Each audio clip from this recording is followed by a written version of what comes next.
They called her the goddess of war, the one who stood tall in bronze armor, eyes like polished stone, a spear always within reach. But those who only saw her helmet never understood her mind. Athena was never a goddess of bloodlust, not like Ares, where he reveled in screams and chaos. She moved through battle like a chess master among pawns, calm, calculating and absolutely certain of every strike. She was not born to destroy. She was born to decide when destruction was necessary. To the Greeks, Athena was not a contradiction, but a balance. She represented the highest potential of humanity, the intellect sharpened by discipline, the strength governed by reason. Ares was war's fury. Athena was its order. In her hands, conflict became mathematics, precision, and purpose. She stood for the ideal that civilization must know how to defend itself, not through rage, but through thought. And yet, her story begins with misunderstanding. To outsiders, a goddess in armor could only be one thing: a warrior. But in truth, her armor was symbolic. Each piece represented something beyond the battlefield. The shield, Aegis, was not a weapon of offense, but of protection. The spear, not aggression, but readiness. Her helmet was the weight of judgment, lowered only when action was inevitable. She was not passion. She was preparation. Athena's strength was not in conquest, but control. Her power was the ability to build where others destroyed, to plan where others panicked. That's why she wasn't just a goddess of war. She was the goddess of civilization itself. She represented the very infrastructure of thought, law, design, reason, and justice. To worship her was to worship restraint and intellect, the mind that shapes the world rather than the hand that breaks it. The Greeks placed her image at the heart of their cities, not because she promised victory in every battle, but because she embodied the spirit that makes a city endure, the discipline to think, to judge, to craft, and to teach. Her wisdom was not passive knowledge.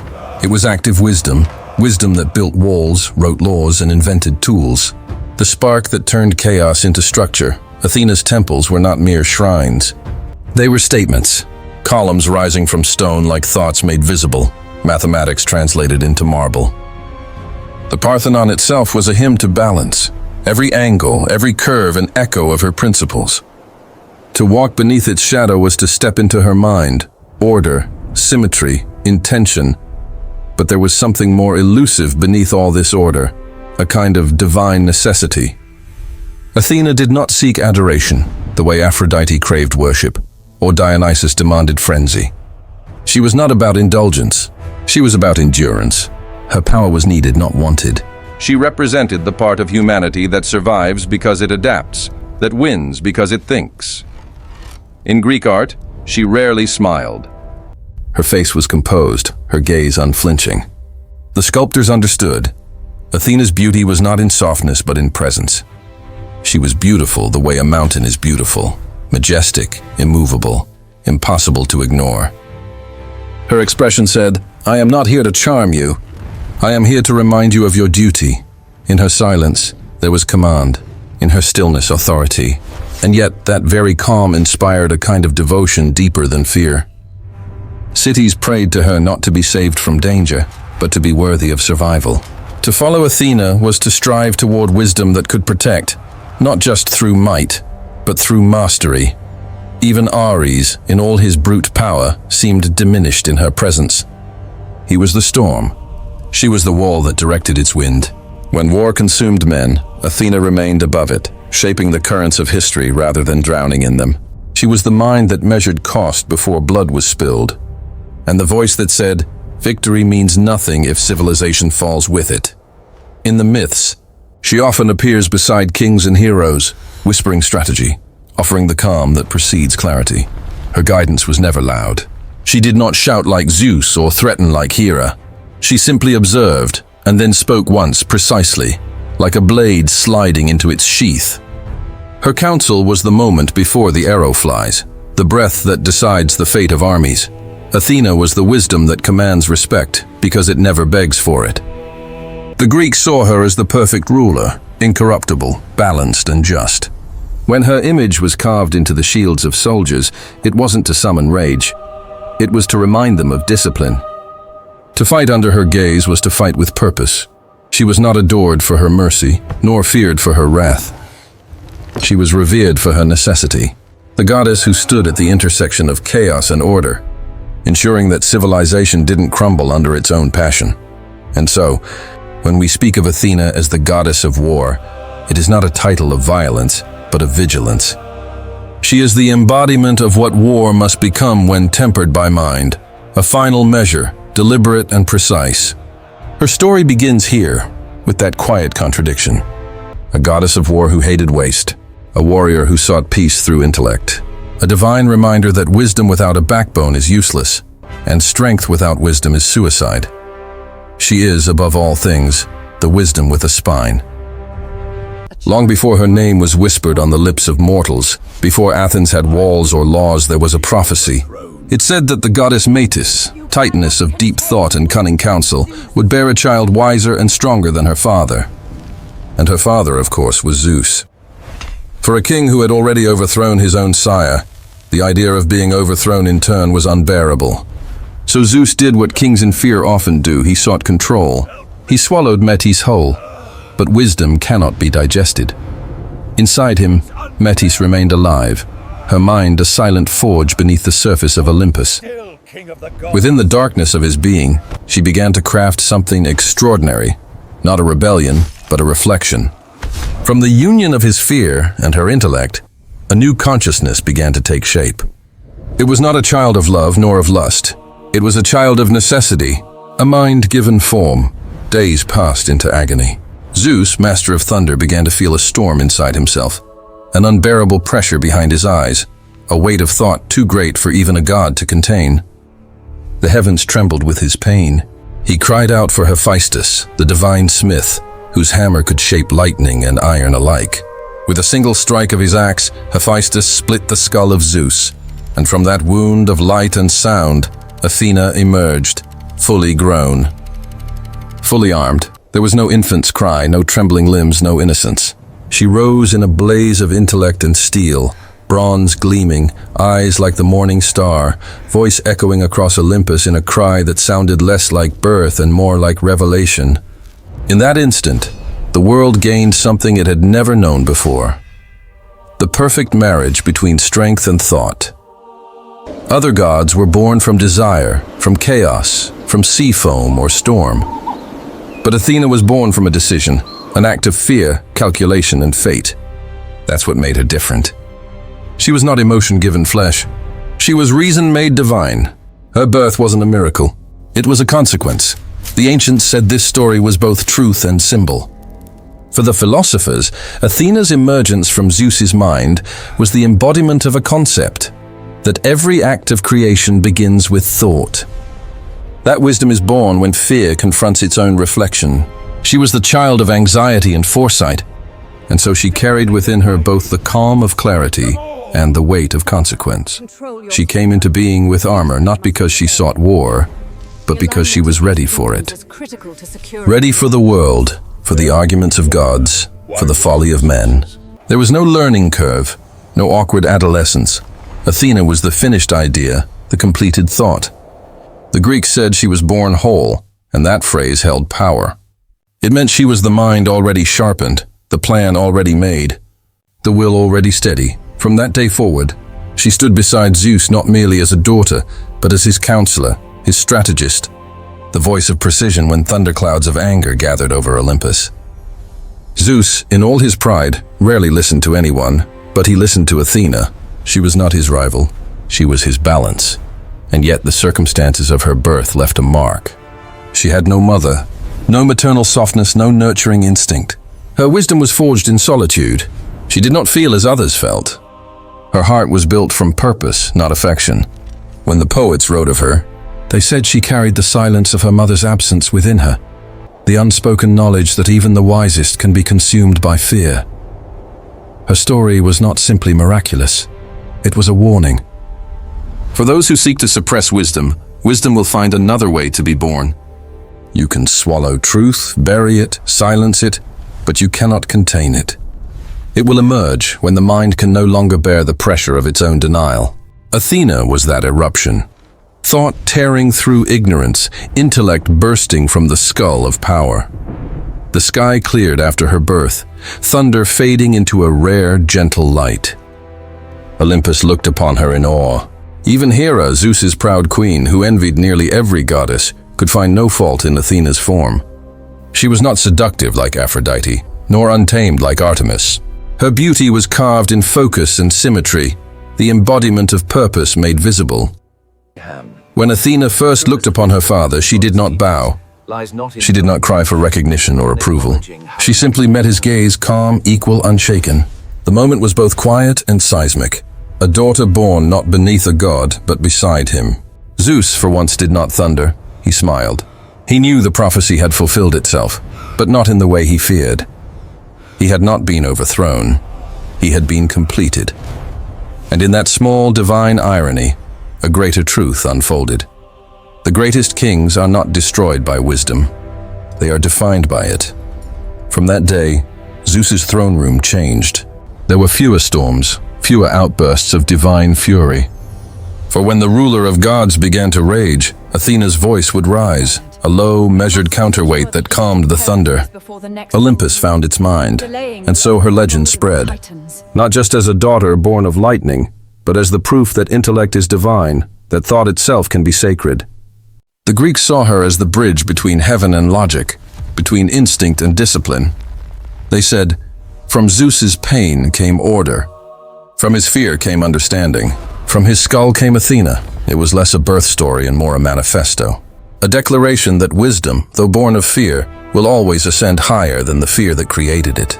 And as she walked from the gleaming halls of Olympus, the air itself seemed to change, cooler, clearer, quieter. The chaos had been given a form, and its name was Athena. From the moment she stepped onto Olympus, Athena carried symbols that spoke louder than words. Every object she touched became a philosophy made visible. Her armor was not decoration, it was doctrine. Bronze gleamed across her chest like the reflection of thought turned to action. The owl perched at her side was not a pet, but a mirror, wide-eyed, silent, and ever watchful. A creature of night that saw truth even in darkness. And then there was her shield, the Aegis, wreathed in gold and edged with the head of Medusa. Its very sight struck terror in those who opposed her. Yet the Aegis was not a trophy of war. It was a paradox, protection shaped as fear. To gaze upon it was to be reminded that terror could guard as well as destroy. The ancients said that when Athena lifted the Aegis, it wasn't to slay, it was to stop. To halt the madness of men before blood drowned reason. In her other hand, she carried the spear, an instrument not of aggression, but of readiness. It was the line between wisdom and war, the symbol of restraint's edge. Her helmet, always drawn low, was less a barrier than a reminder. Even visionaries must guard their sight from pride. Everything about her was measured, deliberate, balanced between power and principle. But the olive tree, that was her greatest gift. The myth says that long ago, when the lands of Attica were still unclaimed, two gods cast their eyes upon it. Poseidon, lord of the sea, and Athena, guardian of the mind. Both desired the city that would rise there. Both demanded it be named in their honor. The people were caught in divine tension, so a contest was set. Each god would offer a gift, and the mortals would choose which served them best. Poseidon went first. With a strike of his trident, he split the earth, and from the wound gushed a great spring. The water sparkled in sunlight, its waves dancing like silver. The crowd gasped, awestruck by its beauty, until they tasted it. Salt, the gift of the sea, yes, but useless to drink and treacherous to farm beside. Then came Athena. She stepped forward without thunder, without spectacle. She simply pressed her spear into the soil, and where it touched, roots took hold. From that humble act rose the first olive tree, branches curling toward the sky, leaves whispering in the wind. It was a quieter miracle, but a wiser one. The olive promised food, oil for lamps, balm for wounds, and peace for weary hands. It was a gift not of glory, but of endurance. While Poseidon's spring raged and shimmered, Athena's tree simply stood and grew. The people saw the truth at once. One god offered momentary wonder, the other offered a future. And so they chose Athena. The city was named Athens, the Parthenon built in her honor, and the olive became its emblem of prosperity and wisdom. Poseidon, humiliated, struck the land with fury, flooding the coasts. But Athena did not retaliate with storm or spear. She stood firm. Her calm was stronger than his rage. She saved the city not through battle, but through principle. Her strength was that of patience, a power invisible but indestructible. The olive tree endured that flood, the same way reason endures madness. Its roots held fast even as the sea clawed at the earth. To the Greeks, that tree was more than a symbol. It was a covenant. It said, true power lies not in spectacle, but in sustainability. Not in the roar of waves, but in the quiet persistence of growth. Athena's image began to shift after that myth. She was no longer just the goddess of strategy or war. She became the soul of the city itself, the unseen order behind every law, every wall, every hand that built. Her temples crowned the Acropolis like thought perched above action, mind elevated over muscle. Even her title, Parthenos, the Virgin, was misunderstood by later ages. To the Greeks, it was not about chastity. It was about independence. It meant untouched, not by men, but by corruption. She belonged to no one and nothing. Her will was her own. That made her dangerous and divine in equal measure. She was the ideal of integrity incarnate. When philosophers invoked her name, they weren't merely praying. They were pledging allegiance to clarity. To think like Athena was to see both sides, to find logic in emotion and justice in power. When artisans carved her likeness, they gave her straight lines, squared shoulders, and eyes that never looked away. No seduction, no apology, only presence. In many ways, the myth of Athens was less about the city than the choice itself, the eternal decision between spectacle and substance.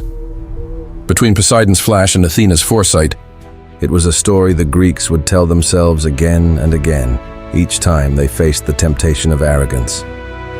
And if you listen closely, that story still breathes today. Every time we choose patience over pride, discipline over drama, creation over chaos, we choose Athena.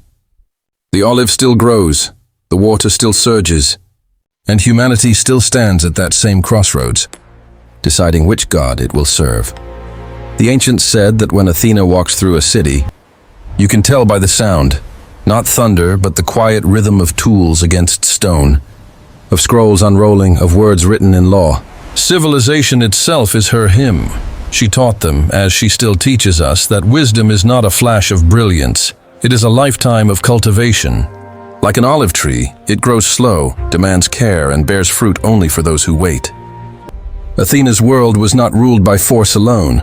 It was built on the invisible architecture of principle, the idea that power must bow to order, and even the gods must respect the boundaries they draw for themselves.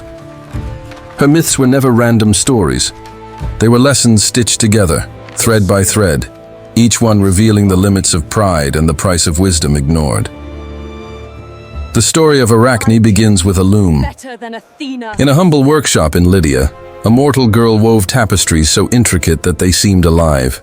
Her threads shimmered like rivers under sunlight, and her patterns captured the very breath of life. People whispered that her gift must have come from Athena herself, the goddess of crafts and design. But Arachne denied it. She claimed no divine muse, no teacher, no favor. Her skill, she said, was her own. And worse, she boasted that she could weave better than Athena. The goddess heard. Disguised as an old woman, Athena visited her. She spoke gently, warning the girl to be humble, to acknowledge the source of her gift. "Honor the gods," she said, "for they shaped your hands and your mind." But Arachne only laughed. "If Athena wishes to test me," she replied, "then let her come." And so Athena revealed herself, radiant, armored, terrible in majesty. The loom stood ready. Threads were drawn tight. The contest began. Athena's tapestry was a hymn to Olympus, a story of the gods' power and justice, of Zeus's thunder, Poseidon's waves, her own victory in the naming of Athens. Around the edges, she wove scenes of mortals who defied the gods and met ruin. It was both warning and wisdom, a declaration of divine order. Arachne, unshaken, began her own. Her tapestry told a different truth, the darker side of Olympus. She wove the seductions of Zeus, the deceit of gods, the arrogance hidden behind their splendor. Each figure glowed with terrible precision. Her skill was flawless, her message blasphemous. When Athena looked upon the mortal's work, her heart filled with two things at once: admiration and fury. You wish to weave The art was perfect, the defiance unbearable. For in Arachne's truth was insult, and in her beauty was rebellion. Athena tore the tapestry apart. Then, in a moment both cruel and compassionate, she touched Arachne's forehead. "If you wish to weave forever," she said, "then so you shall." The girl shrank, her limbs thinned, her body bent. She became the first spider, spinning in silence for eternity. It was a punishment, yes, but also a transformation, creation without arrogance, mastery without pride. The Greeks understood. Athena did not destroy talent. She corrected it. She drew a line where reverence ends and hubris begins, but not all her judgments were so severe. Another tale, darker still, spoke of a priestess named Medusa. Once she was beautiful beyond words, sworn to serve Athena in chastity and devotion. But one day Poseidon entered the temple. Some say he seduced her. Others say he took what was not his to take. Either way, the act defiled sacred ground. Athena's temple, her very sanctuary, had been violated. In rage and sorrow, the goddess turned her wrath upon Medusa. The priestess's hair became serpents. Her gaze cursed to turn men into stone. To some, this was cruelty, a goddess punishing the innocent. But others, later and wiser, saw something different. Perhaps Athena's curse was protection disguised as punishment. No man would ever touch Medusa again. No god would ever defile her. She became untouchable, terrifying, and free. When Perseus later hunted the Gorgon, it was Athena who guided his hand. She gave him her polished shield, the Aegis, so that he could face Medusa's reflection without meeting her eyes. After the creature fell, Athena placed the Gorgon's head upon her shield, making it the emblem of her divine authority. Not a trophy of cruelty, but a mirror of consequence. Every violation echoes, and even gods must bear its image. Where Arachne's story taught respect for divine order, Medusa's asked a harder question. Where does justice end and mercy begin? Athena, in all her wisdom, rarely offered clear answers. She ruled not through emotion, but through necessity. She understood that the world could not survive on kindness alone. That balance sometimes requires edges sharper than love. But her greatest act of wisdom came not through magic or transformation, but through law. It began with blood, when Orestes, son of Agamemnon, murdered his mother to avenge his father's death. The ancient Furies rose from the earth to hunt him. Help me! They were older than the Olympians, spirits of vengeance who answered only to the primal cry of justice. No temple would shelter him. No god dared intervene. None except Athena. She did not dismiss the Furies' anger. She did not pardon Orestes with divine decree. Instead, she created something new, a court. Upon the hill of the Areopagus, beneath the open sky, Athena summoned 12 citizens to serve as jurors. For the first time in myth, and perhaps in history, reason stood against retribution. The trial was fierce. The Furies demanded blood for blood. Apollo, speaking for Orestes, argued that his act was justice, not crime. When the votes were counted, they were tied. And then Athena, presiding as judge, cast the final vote. "Mercy," she said. "The cycle of vengeance ends here," the Furies screamed. But Athena did not banish them. Instead, she transformed them.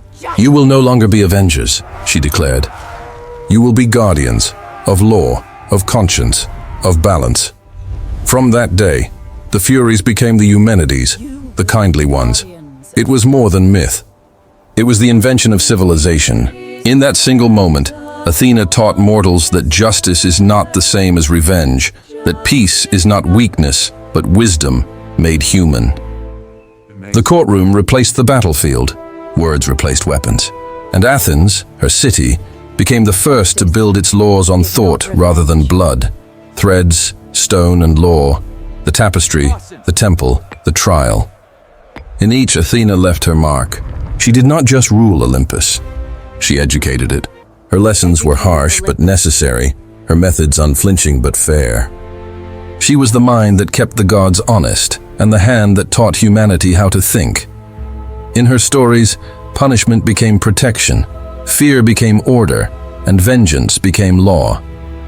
And somewhere within those transformations, the very idea of civilization took root, just as her olive tree once did, patient, persistent, eternal. When the Trojan War broke out, Olympus divided. Gods took sides, passions fled, and the mortal world became a stage for divine pride. Amidst the chaos stood Athena, unmoved, deliberate, and razor-sharp in purpose. To her, the war was not about vengeance or glory. It was a study in human folly, a theater of decisions where every emotion carved a consequence. It began with an apple. At the wedding of Peleus and Thetis, a single golden fruit was tossed into the crowd by Eris, goddess of discord. Upon it were inscribed 3 words, "To the fairest." 3 goddesses reached for it, Hera, Aphrodite, and Athena. When a mortal named Paris was chosen to judge between them, each goddess offered him a gift. Hera promised power, Athena promised wisdom and victory in battle, and Aphrodite promised love, specifically the love of Helen, the most beautiful woman alive. Paris chose Aphrodite, and with that choice, the fate of Troy was sealed. Athena, slighted but patient, did not lash out. Her anger was cold, measured, almost surgical. She allied with the Greeks, not for petty revenge, but because Troy had become a symbol of arrogance, a city drunk on its own charm, ruled by passion instead of principle. For Athena, the war became a test, a mirror held up to humanity's weaknesses. On the battlefield, her presence was a whisper, a calculation unfolding. She guided warriors like Diomedes, who she granted the sight to recognize gods among men.